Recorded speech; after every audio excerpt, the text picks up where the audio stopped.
Mga Mars, ngayon naman po i-update natin ngayon kung ano na ang lagay ng aming videoke business after Christmas and New Year. Ano na nangyari? Yan.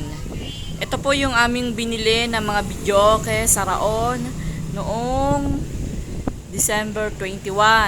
Hinihabol namin yan sa Christmas at saka sa New Year.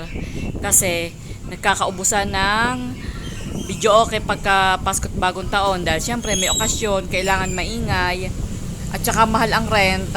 Ang rent ng Pasko at Bagong Taon ay 1.5. Yan, bali bumili kami ng 4 na bago.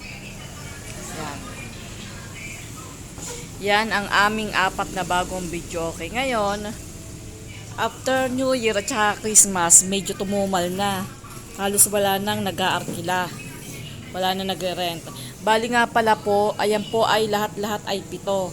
Ito, yan, ayan yung dati namin. Ito yung 4 na bago. Tapos ito pa yung isang luma. Tapos yung isa nasa sulok, ayun. Yung isa, ayun pa. May tinapay pa dito eh. Tapos, ano nang lagay? Ang update ngayon ay matumal. Kasi tapos na ang New Year at Fiesta at Bagong Taon. Malakas lang po ito kapag talaga may mga okasyon. Talagang yan, nananamantala mga nagpaparent ng videoke at saka medyo mahal kasi ang ordinary days na renta ay 700 lang. Sa ngayon, kasi dati 500, ngayon 700 na. Alam nyo naman, lahat ito mataas. Ngayon, anong diskarte ang dapat namin gawin dito para hindi tumenga? Yan nga pala, nilagyan ulit namin ng mga bubble wrap ang mga ang mga TV para hindi siya mabasag o masira, para protektado pa rin siya. Ang gagawin namin diskarte dyan, naisip namin, yan, ipinupost ko yan sa FB, sa social media, sa mga group, sa mga sa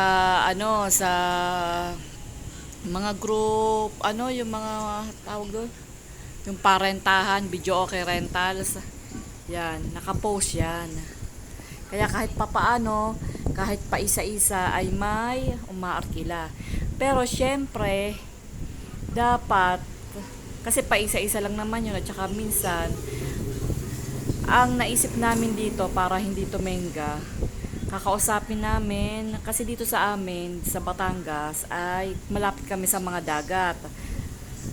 Maraming resort dito. Ngayon ang gagawin namin, kakausapin namin isa-isa ang mga resort na kung pwede, total magsasummer naman, kung pwede sa amin na lang sila magre-rent ng videoke kasi malakas ngayon sa mga resort dahil nga magsasummer, marami silang bisita. Yan, ayan ang gustong-gusto ng mga bisita. Syempre, pagka may mga bisita, nagliligo, nagiinuman, nagbibidyoke, nagkakasayahan, yan ang gagawin namin. Tapos, ang gagawin namin dyan, kung papayag sila na hatian ang halimbawa, ang paarkila namin is 700. Bahala na silang magpatong kung magkano ang kanilang gustong ipatong yung may-ari ng resort. Halimbawa, parkila nila ng 1.5 o di 750 ang kanila, tig 750 kami. Depende sa kanila. Bahala na silang magpatong. Tapos, o kaya naman, ang gagawin nila kasi yan, may mga hulugan naman yan na coins na ganyan. Yan, katulad niya. Yan. 5 piso ang hulog dyan. Ngayon, kung gusto nilang hulug-hulugan naman, hati naman kami sa pag binuksan, hati naman kami sa coins na na mapapagpartihan. Yun.